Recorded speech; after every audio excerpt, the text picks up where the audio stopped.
Welcome, Melanie, from Pathway Teaching School of Shamanic Studies at pathwayteaching.com and the beautiful Rose Priestess.com website. Your practice is based mainly in Era, and you work out of the Shamanic Rose Retreat in Northern Ireland with your husband and family, but you also spent a good portion of your time in the Azores.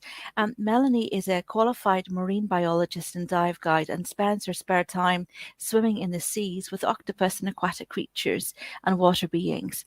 Melanie has been gifted a water rose transmission from the spirits of the sea, which I think relates to a spiritual connection to the sea. Would you like to explain this to us? Thank you, Melanie. Thanks a million for having me on today. It's an honor, and I feel very blessed to be able to serve in this way, and that's what I've asked for in my soul. And I feel, when you really want to do the work you came to do as a soul and you ask, it might not be the easiest path, but there's no doubt that it's the deepest and the most rewarding, even though you have to face every aspect of shadow in yourself. And essentially, the water rose began over many, many years. And I feel that the sea and the beings have been calling me for way longer than I realized. And it's essentially, if I was to break it down into its simplest form, it's an energy that comes through the heart. And of course, water is all about oneness. It's re-establishing that connection back to the sacred God, goddess self, if you want to call it that. And the rose is the symbol of the sacred feminine.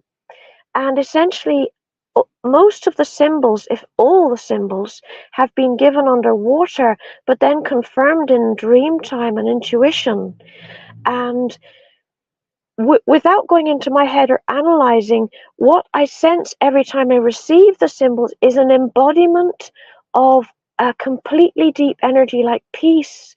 And when I go into meditation, the beings, the sea people, the mer people, the spirits of the sea, like the whales and the dolphins, they show me essentially what is in it and what it's gifting us.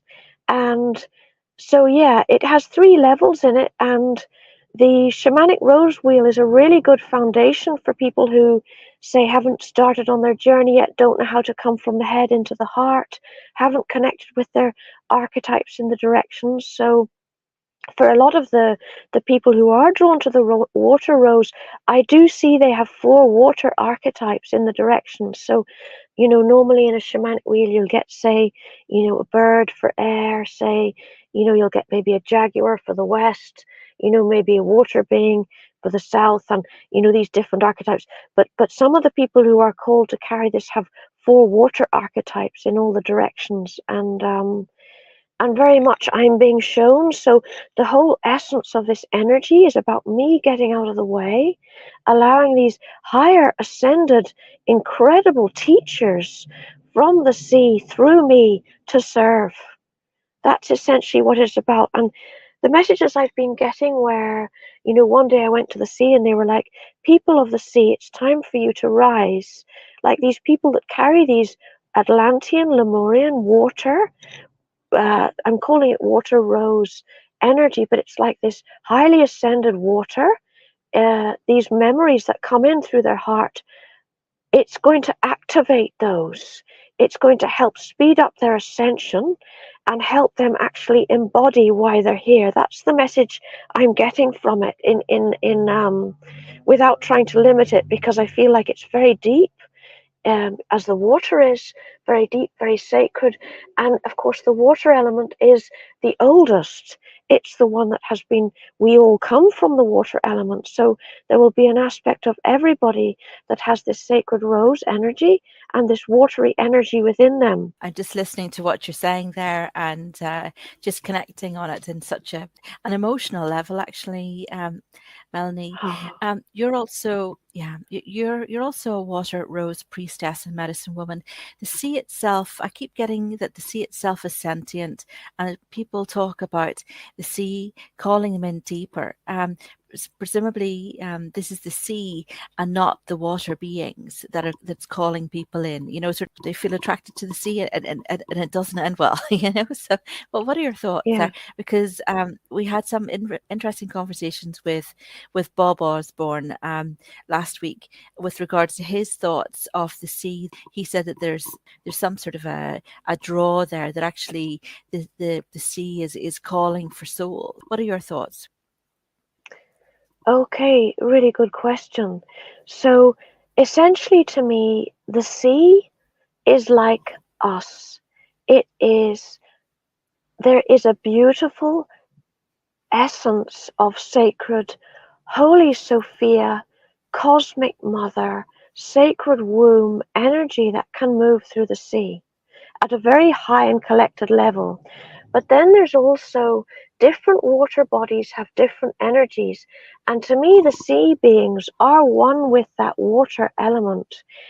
But on saying that, some of it needs healing. Some of it has been damaged by what we've done to it. So, for example, when we're doing collective work, to heal the sea, sometimes I'll see a water being that's got damaged, or its tail is, say, caught up in a net and it needs freed, or there'll be a lower vibration. The work of Randy Randy Hatton is amazing with the Global Water Healing Group he does. So Randy Hatton with the Global Water Group does amazing work to heal and raise the vibration of the water. And this is one of the messages from the Mer people about raising the vibration of the water within us, going back to our healthy state, and also, Masaru Emoto's work, sending love into the water, being aware of your thoughts around water, putting your hand into it, thanking it. And so the beings of the sea to me is, there's been days when I've actually been physically pulled to the sea and there's nothing I can do about it. It's like the pull is so strong. And I see that in surfers. I see it in people who just come along with the joy. They have this joy and they need her. And that joy emanates from them into the sea just when they're doing their thing. And it doesn't even matter if they're not aware of it, because I feel they're blessing her and she's blessing them. There's a beautiful interaction that happens. To me, the sea has a very, very strong presence. And when I did the Kosa water beads, that was also where I got this very sacred oneness feeling, where I realized that we were connected all the time, but we get separated from it because of our history of disconnect, because of our history of all the pain of the ancestors, of the conditioning. And yeah, so absolutely, I feel you're right. It is a sentient being, and there are souls that in particular come through the sea. So when your soul is coming to earth, sometimes there are souls that come through the mer people to come in. Some of them come through the fairy realm to come in. Some of them come through the salamanders, the fire, the sun, and come straight here. Some of them have stopped down planets. So I know me and my son came through the sea. We came through the sea to come here. And one day I was out running. I'd gone out running at lunchtime, and I'd done an exercise. And on my way back, this is in the Azores here in San Miguel, I saw this man. He'd collapsed. He was relatively young. They were trying to resuscitate him. And so I just stopped and I said a prayer, please, beloved ones, higher ascended beings, please immediately go and help this man. But what I saw was the sea beings come to take him home. And I knew then that he was not coming back. They'd come to take him back to his realm, back to his. So all I ask is that the beings, because not the whole water is not yet ascended. The Mother Earth is already in the 7th dimension, not the 5th, the 7th. She's already ascending. And we're being asked to do that as well, bringing in higher and higher dimensions and grounding them right into our physical body, our water element, which holds our emotions, which connects us back to the Holy Mother. So to me, the original separation and the original pain in the heart is that separation with the Holy Sophia. It's the original split of humanity. And this is where I feel the water rose is able to go to that depth to push us through our deepest pain when we come back into wholeness. And yeah, it's a very beautiful thing. And many of the spirits like will come in spiritual form as well, like the whales and dolphins to me come more in dream time. I think also when I'm out at sea I get so ecstatic and so joyful and probably a bit disconnected because I'm like, yay, and the excitement, and then I'm not really, I'm just being me, being human. But it's when I'm stillness, that's when of course I can get the transmissions. And when I'm under the water in the crystalline seawater and I'm still, that's when they start to move me, and they actually become the water, and they dance through me, and I dance under the water, and then I send love and celebrate the water. And anybody can do that. I would encourage anybody that loves the sea, just slow down a little bit, connect with your heart, feel your joy. The mer people really come through joy, and they're helping with our ascension. And yeah, that's essentially a large part of it. That's enormous. That is enormous. Literally, you took me to a completely different level there, Melanie. I was sort of thinking that, coming from like an island, that there's something about, the people of Ireland, that they all want to have that connection to the sea. They want to be seeing the sea, or they want to see the sea at least once a week, because it's just for their mental health, So, which is kind of interesting. Even the likes of people that are kind of attuned, even though they're inland, they'll know whenever where the tide is in or the tide is out, because they're just connected energetically. But I mean, you're taking things to a whole different level with regards to the sea. I mean, you're very connected to the spirit of the sea, of the aquatic life and water beings. I'd love to know what, if any, liminal species you have connected with, and which were visible to you in a physical form. Yeah, so during my journey with the sea, I've always felt joy from dolphins, and I feel many, many people do. And the same with whales, but whales also have this depth and very old wisdom to them that they bring just by being in their presence. And so definitely the dolphins and whales have come to me in dream time to also show us what we're doing. The manta rays too, they have come like with wisdom. For example, one day I was shown that the mantas hold some of the womb codes. They have this sacred geometry, of course, the 5 points, the 5 goddess archetypes, the womb codes. The octopus, very strong connection with the octopus. The octopus to me is one of me. It's so dear to my heart because I've been connecting with one every day. I was in this morning in the sea, just spinning in the water, reaching my hand out as this little octopus would reach its arm out and touch me on the hand. Now, to me, the octopus is a master. So the octopus has 3 hearts, and we are coming back into our threefold flame. So the love, the wisdom, and the power, the sacred masculine, the sacred feminine, and the child. And the octopus already has 3 hearts in one body. It's already mastered that. It also has 9, essentially 8 mini brains and another brain. So it has 9 brains, and it's a fully feeling, fully embodied being. It's a very sensual being. So it's like it's fully feeling in its body, absolutely feeling. You watch its arms, they curl, the way they move with grace and flow, and it's like the water, the breath is totally at one with it, the elements. It's to me also 9 is the number of mastery. So it's mastered its mind. Its mind is spread outwards and its heart's in the center. So if you call on octopus spirit to help you to bring your threefold flame, your sacred union also within yourself, and to rebalance yourself.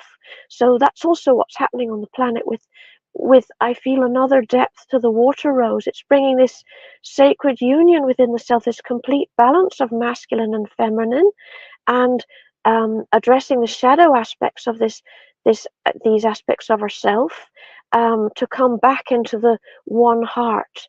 And then I had an experience as well with a turtle, where this turtle was very, very close to me, like no longer than the length of my arm. And I remember not being very well. It was when I was a dive guide in Madagascar, and I remember I'd been quite ill, and the turtle was able to cut through everything and completely and utterly shift my state in that moment to a higher consciousness. And I knew it was a transmission being given to me. Um, I had an experience with a little whale shark that came up, was eating my fins. Um, and again, I was just swimming gently away, and this little baby whale shark, which was about the length of a car, and its mouth was probably, about 2 steering wheels. So, and of course, they don't have any teeth. They're not dangerous. But it was coming up just going, "Oh, what are you? Wow," this was off Ningaloo Reef. And I've had experiences with corals. So when I worked in the Great Barrier Reef and I was hanging over a really, really healthy reef, I could feel this energy coming up into my body. And the corals to me also go right into the cells. To me, they have like little jewels that come, the transmissions go right into the cells. The way the polyps are is like a cellular being. There's even one that looks like a brain. The corals have a way to, I feel, get right to the depth of a cellular being. And again, it was a presence of complete ecstatic joy, elevated ascension lights that I felt. And that was when I wasn't really connected. It was so strong. It was that strong. I couldn't avoid it. So yeah, there's been many things. And shells. I remember once picking up a shell, and this was in Ireland, in Era, and I picked up this shell, and this was before I'd gone through my spiritual wake up, and I picked up the shell and I started to cry, and I was like, "Oh, the shell is sad," and I was like, "Oh no, the shell isn't sad. It's showing me the sadness in me. Thank you, beloved shell." And yes, so it was like when these beings. Sorry, I'll pause for a minute. Really noisy motorbike. Okay, so yeah, I picked up this shell, and it made me very, very sad. And then I realized that the shell was bringing out the sadness in me, this pain of separation from the one source within myself. And so I began to cry, and I cried and cried, like my soul released with that shell. And it was like some of these beings have this ability to um, go deep into our souls. So if the people listening have a shell or things at home that were taken from the water, go up to them, hold them in your hand, and say the Ho'oponopono, and say, "We're sorry, we thank you, we love you, please forgive us, we forgive you, we release you, we call your beautiful spirit back into being, and we send you to your proper place in the universe." And do that 3 times, and then ask them, "Is there medicine you have for me? Is there soul medicine that I am allowed to feel, that I can help myself to help humanity? How can I serve you, beloved sea? How can I serve you, beautiful being that's come into my home? Maybe you've come into my home for a reason. Are you here to help me to deepen?" And just talk to it from your heart, and allow yourself to feel, allow yourself to fully come into your body, which is another huge lesson the sea and its beings have. They're talking about full embodiment right into your being. Embrace your humanness, forgive yourself, do your best, and allow the joy to come through you. Lighten things up. There's a lot of these beautiful sacred messages that are coming in that, with flow, which is the water again. Flow into the rose of the heart, the water, the love. When you talk about sea beings, are you meaning fairy or elementals? Yes, so when I talk about sea beings, I'm talking about the essentially all the beings in the sea. So every life form that has a physical form in the sea is a being. It has a physical form, but it also has a spirit. So the mer people might not have a physical form, even though I do feel that there are many mer people walking about as humans. Um, but when you look at their spirit, so many of the people, when I look at their spirit and I'm doing sea work, I see them turn into mermaids. They totally form a watery tail. They turn into mermaids, and mermen. And so absolutely, the sea beings I use in a very wide term to mean the elementals, the elemental beings, to mean the spirits of the sea and their physical form. And of course, the sea, like Neptune and Lunara, are like the overseers of the sea. Fond is like an overseer of the water in Ireland, Macnan and Maclear in the Irish Sea. So to me also, there's always a feminine and a masculine counterpart now. It's totally balanced, even though the sea always has been a female. There is Neptune, always appears as a male, and he initiates people with the trident. And again, if we talk a little bit about the misuse of the feminine, the misuse of the sea, sometimes the trident's been taken and misused as like a bad symbol. It's actually a really, really powerful sacred symbol. I got given an initiation with the trident by Neptune, and it has a great, great power that I feel connects with the lightning beings in it. And of course, the sea, words that have been used for the sacred feminine sometimes reflect the sea.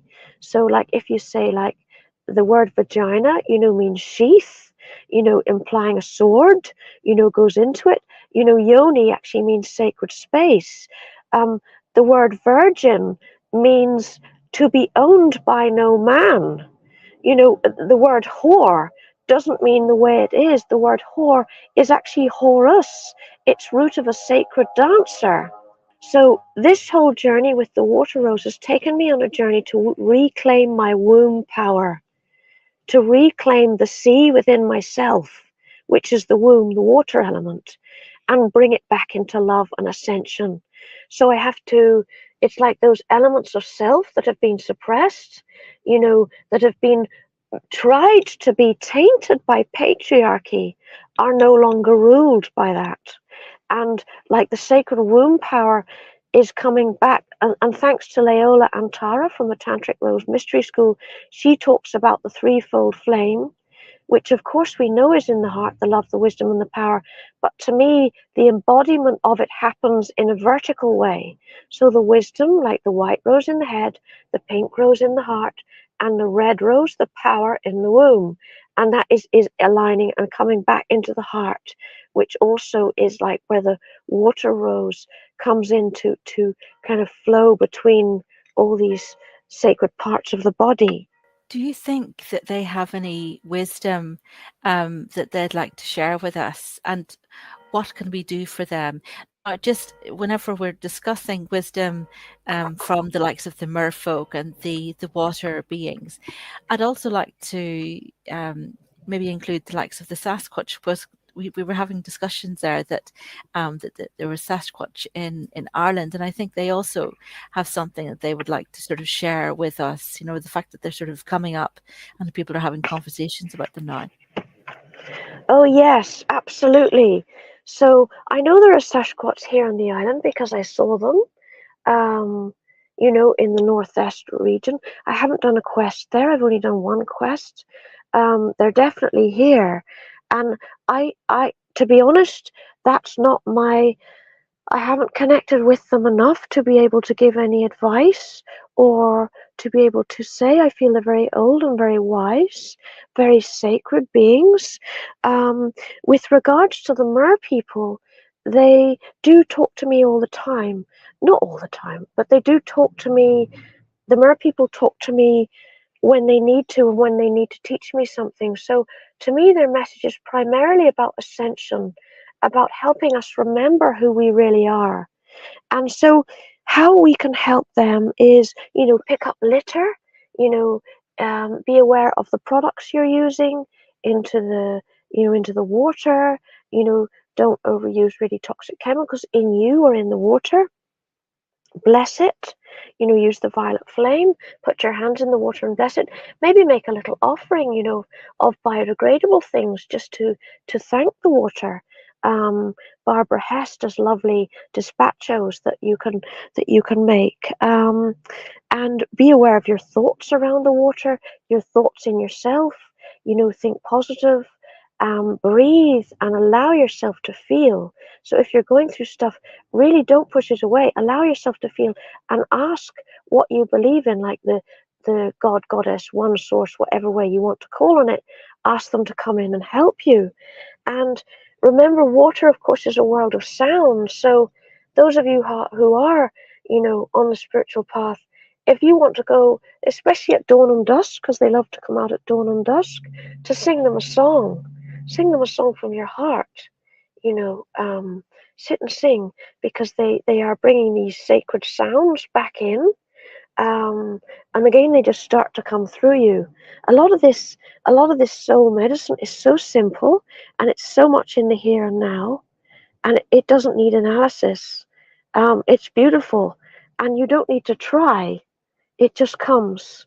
The more you come into your heart, the more you get out of the way. It just comes. And yeah, they're really, really smart, and I feel really honored to be connected with them. They give me a sense of pure home. The water is pure home to me. It's heaven. And yeah, I love to share it. I love to help people get over their fear. If they're fearful of going into the water, I love to help them.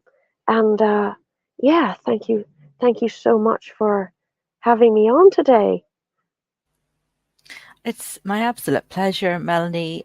You're just a great beacon, sort of in these times, and you really are sort of connected with sort of what's going on. I think for the likes of myself, it's connecting with you, because you have that connection. And it's just learning from that, because I've been hearing about people talking about, you call the mermaids in using light codes and light language, and it's not something that I'm familiar with. And so I have to, I go to the likes of you to to make sense for it for me. But it's been an absolute pleasure, and hopefully we'll have you on again. The Water Rose website and work just looks absolutely superb, but I think that there is a calling. We've been having our own conversations about the mermaids over the last year or so, and yeah, I think a lot of people feel it fairly strongly. Even the likes of listening to the likes of Jean Decode, and even they're sort of saying that the mermaids are really really trying to mind us, sort of, and that they're not having an easy time either. So it's just, I think personally, it's just like, well, how can we give back? How can we give thanks? So no, that's absolutely wonderful. Thank you so much, Melanie, for joining us today, and hopefully we'll have you back again soon. No, thanks, Josie. Also, to say, yeah, about the light codes, Yeah. I find they come in. So that's really interesting. So I don't call them in with light codes. They gift us the light codes for our ascension. Yeah. So the light codes come in. I also feel when you are in water and you go into an expanded state, you become one with the water, and the water, especially crystalline, healthy water, can gift you the life code, gift you these higher ascended Christ codes that come in. They can come in meditation. They can come in forms by being next to an animal that's willing to gift you these, by being open, different codes and keys of memory that are helping to ascend us and wake us up. Melanie, where could we read more about this and learn more about sort of that level of connection, and also the ascension process? I mean, where are good places of contact for us to look into to learn more? So I'm actually writing down everything I get. So the sign up form on the website will hopefully be done in the next 2 weeks, and it's October 2023 as we talk. So do sign up at the bottom of waterrosepriestess.com, and you will hear, more about the connection with the sea. You'll hear about when I'm doing the meditations. You'll hear about when these events with the light codes are running, to join in. Neptune has told me to just at the minute concentrate on the Water Rose course and get it finished. So that's what I'm doing at the minute. It's a pre-recorded course, so which has all that sort of stuff in it. Yeah, exciting. Lovely. I've signed up for it already. So that's lovely. That's wonderful. Look, thank you very much, Melanie. Enjoy your day in the Azores. It just sounds absolutely gorgeous. A lot warmer than Ireland at the moment. So, but you'll be back shortly anyway. So thank you very much, Melanie. Thank you so much for having me on, love. Lots of love and watery, salty blessings to everybody listening. Thank you. Thank you. Oh, Melanie, just yeah. What about the this stone in Glastonbury? The Oracle stone. Yeah. What is? I suppose we can take this out of the recording. But what? Yeah, we can. No worries. I don't mind. Yeah. I can tell you because that was where one of the strongest messages came in. So when I got to Glastonbury, it was in the Abbey.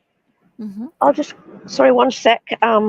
Give me 1 sec. I'm getting hot here. I'll just take my jumper off and open the door for 1 minute. So yeah, the Oracle Stone is in Glastonbury Abbey. It's on the Mary line, and in order to receive the transmissions, you have to be in your moon time. And it was so perfect timing because I was. And I felt very strongly, I was like, I have to offer my blood and sit on this stone. So that's what I did. And then immediately it was Mary Magdalene who came up to me and she said, "Are you ready?" I said, yes, I feel as ready as I'm ever going to feel. And they were like the water rose, and basically gave me a message to put it out there that they were supporting me and that it was time. And of course, initially when you're bringing in something so new, I was like, oh gosh, and then your fear comes up and then you're like, okay, breathe, it's them through me. Just get out of the way. Do what the messages I'm getting clearly, that repeat and repeat, kind of, and so it's a very strong and very beautiful stone on the Mary line. Okay. I'll just throw this up in the air. I was having great conversations with Miles Johnson about portals in around the south, in the Oma kind of area. It's South Tyrone, and there's and he was talking about a ferry portal out beside a place called Auker. And I said, well, if you look at the work of Michael Desarian, he was able to identify that that archaeologists had found that there was a burial of King Menes. He was king of the Pharaohs, and he was buried in Auker in County Tyrone. So wow. Yeah.